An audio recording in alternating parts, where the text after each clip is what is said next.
Dawson23 here, and today we have the Get Good Skrew and Gamer Studios Neutron Star. This is the first knife that you will be seeing from Get Good Skrew, and if you don't know who they are, they make some pretty high-end drivers for like your Torx bits and stuff. They make them out of titanium, zirconium, Damascus, a whole bunch of copper, and they're very high quality. And I've gotten a few things from them, including 2 drivers and a scale from my large Sabenza, and it's all been top notch. So when they asked me if I want to check this out and review it, I obliged because I want to see what they could do with the knife. And I'm not certain, but I'm pretty sure the Gamer Studios is the person who built the knife, or at least that's who the designer of this knife worked with. The designer of this knife is Kaz, K-A-S-S. That's all I really know about him.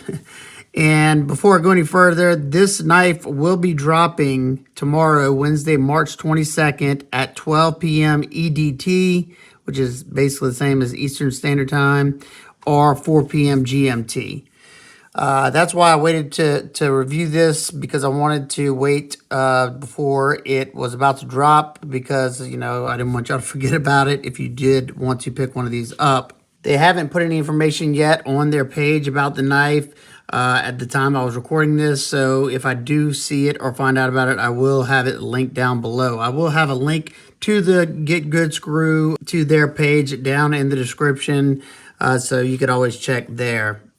I don't know the price because they haven't set that yet, or they haven't told me that yet, so I can't really tell y'all.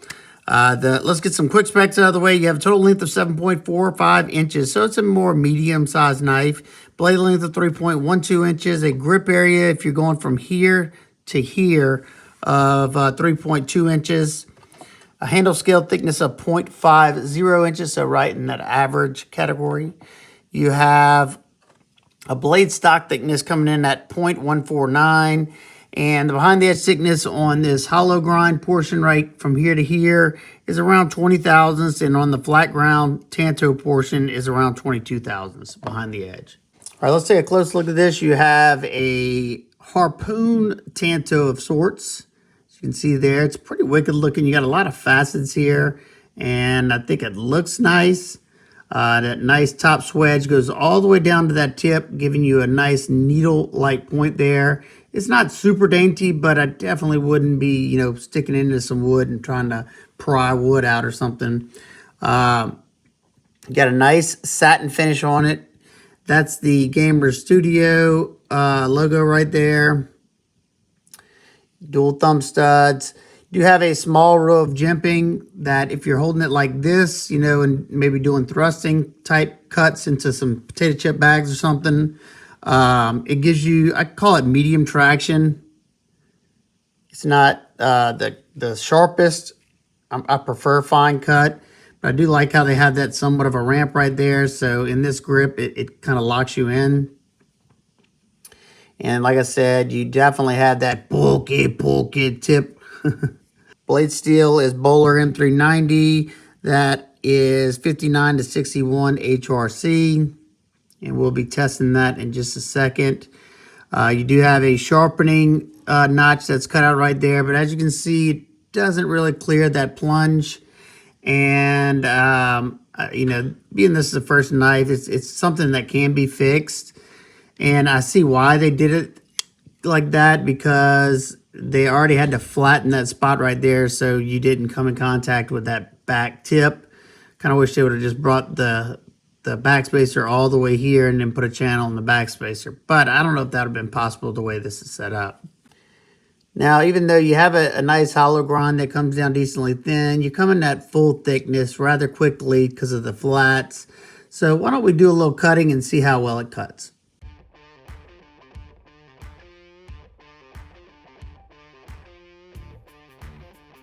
The knife came pretty sharp out of box, and for the most part, it was slicing pretty well.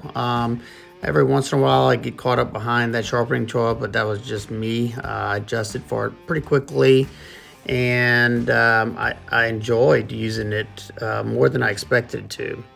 The hollow grind, like I said, sliced well, Now it's not going to be the sliciest because it comes up to full thickness pretty quick once you get to the flats. But, you know, as long as you keep that edge sharp, it's going to perform just the way you want it.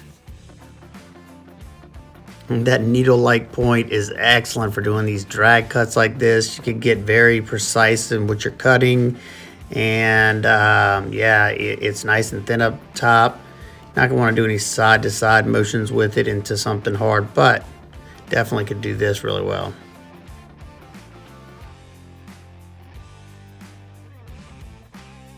Now we're going to test the ergos into this 2x4 and see how well that edge wants to bite. It's making fine curls very, very easily, and there was really no hot spots to speak of for me. That's something that's nice about the liner locks, the titanium liner locks. You don't have a frame lock, anything to poke you or anything. Nice and comfortable. I was able to get a lot of power behind that. Now we move on to the sisal rope cutting, and the easiest way to do this type of cutting, you're gonna have to use that front tanto portion. And I was able to get a lot of leverage. It was fairly easy to do this, and the edge was pretty good. It didn't have the most bite in the world, but it definitely had enough to get through the sisal rope. It was comfortable in the pinch grip. And as you see, I'm kind of trying two different methods. I'm using, you know, just the straight edge, and then I'm trying to kind of use that secondary tip as a point of getting into the rope. Both of them were pretty easy. It's thin enough. It's not overly thick like some tantos are to get this done, you know, without it being a chore. And we ended up getting 40 cuts. I think that's respectable. Definitely better than a lot of other tantos I've tested. Once again, the drag cut's going to be easy to perform. Now, sometimes it might look like the knife's struggling, but this cutting board has a lot of deep grooves in it, so that's the only reason why sometimes I'm not getting through some of the material, because it's dragging through those deep gouges. About time to change that. It sliced well from pretty much everything I put in front of it. The tubing wasn't really that much of an issue. And like I said, I'm using mainly that tanto portion. I'm starting it with the secondary tip and then just doing the rocking motion. And you can feel right here when you do this, that thick cardboard like that, it's very compressed. You can kind of feel that thicker behind the edge thickness whenever you do that type of cutting. But doing a good job with the denim. This is the thicker denim. I think this is the 8-ounce denim. And it gets through it pretty darn easily. I'm using that secondary point to get it started and just pulling back and forth. So very, very good.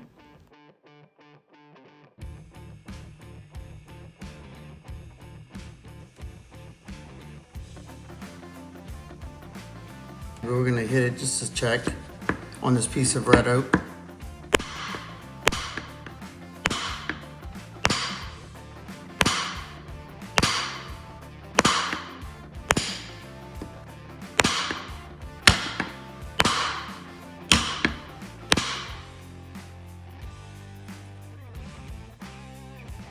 No blading direction. There's your lockup still. Hopefully you can see that. I don't think it moved over any, but y'all be the judge. All right, now let's take a look at that edge after the cutting.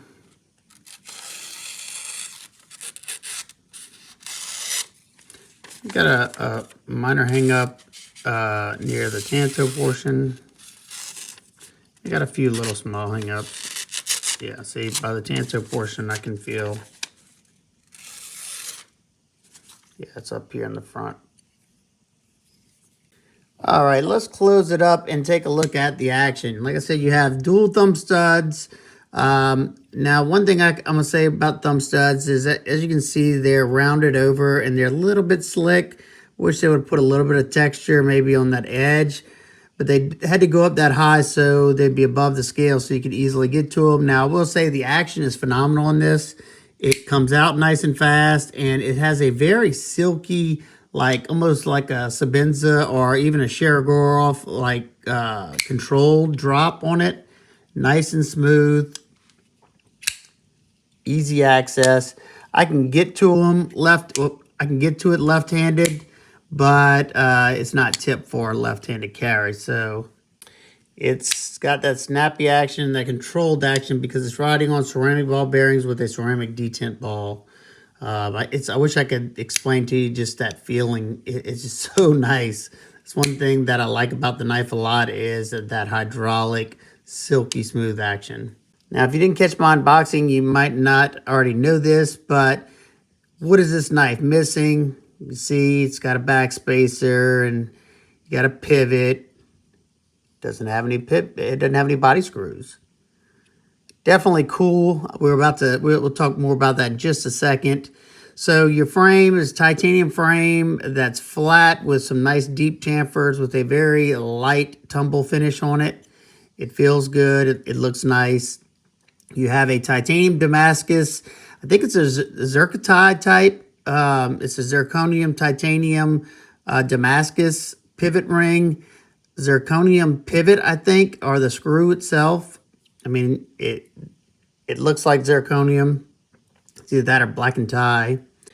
And because there's no screws, it's such a clean look. There's no lanyard hole or anything. It just looks really, really nice.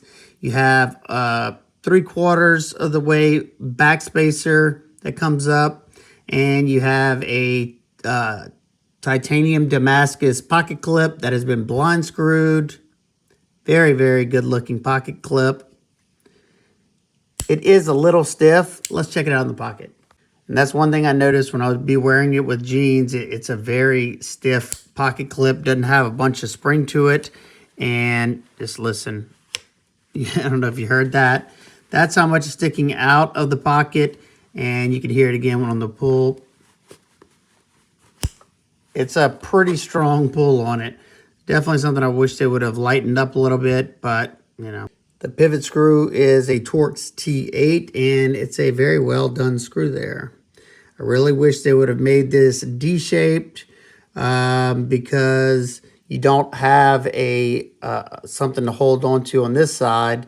So if for some reason it were to get locked up on you, you'd have to push the blade in that direction and unscrew it. That's, you know, just to put the pivot screw in a bind. That's how I do it if they don't have a D-shaped pivot and it free spins on me. So the knife is being held together by the pivot screw. And if you can see that right there, that screw right there. And let's take a look on the inside so you can see what I'm talking about. All right. You got this backspacer that screws into that piece right there from the inside. And it's basically holding the back in that manner because of that front pin, and that you have 2 points of contact. Very, very strong side-to-side rigidity. Pretty cool way they did that. Take a look at the thumb stud. As you can see, it's pretty smooth up top. It could be slippery. It would have been nice to have a little bit of texture to it. And a close look at the zirconium screw. I'm pretty sure it's zirconium. I mean, it's either that or black and titanium. Nice job there on the screw.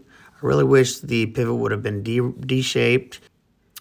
And I learned really quickly that those are not locked in there. They're free. They're just held in there by the grease.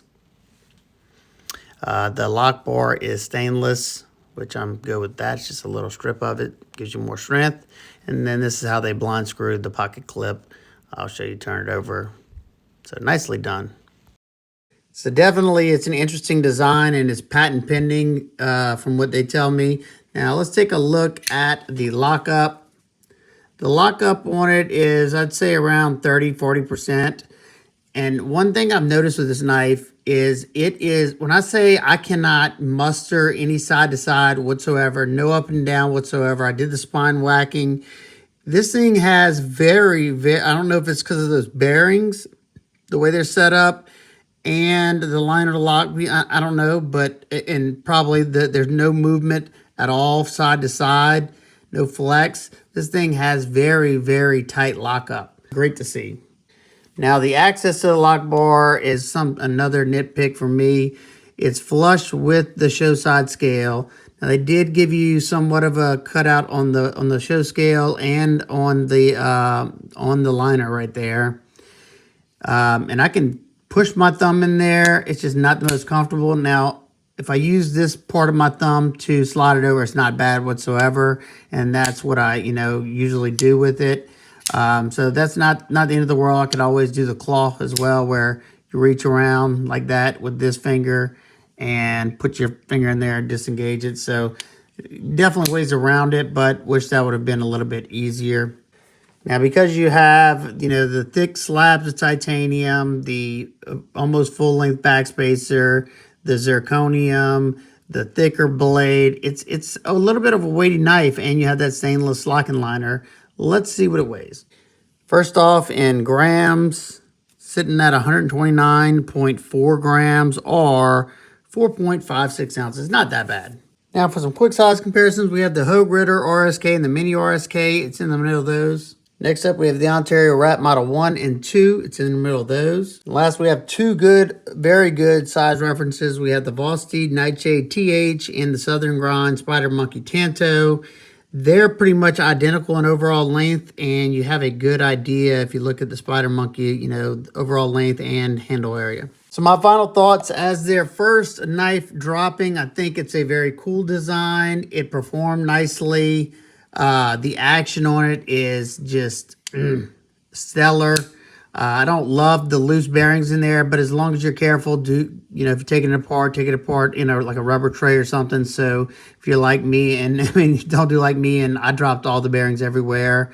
They slowly started falling out before I realized they weren't captured in there. So, there's a lot I like about the knife. I love the overall, screwless construction on the outside. The way they did that's very, very cool. Very, very solid lockup, no play any direction at all. There's a lot good going for it. You got some higher end materials with the zirconium and the titanium Damascus, accents. And I definitely am excited to see what else Get Good Skrew comes out with. Or, they're collaborating with the Kaz gentleman, custom knife maker. Can't wait to see what they put out next. I'm definitely interested now. And, if those things that I talked about weren't deal breakers and the price is right for you, I say, yeah, go ahead. It's a good knife. Most of the things I talked about can be fixed if you wanted to. So there you go. If you have any questions, comments, concerns, please leave them down below. I hope everybody's having an absolute amazing day. I will see y'all on the next one. Peace.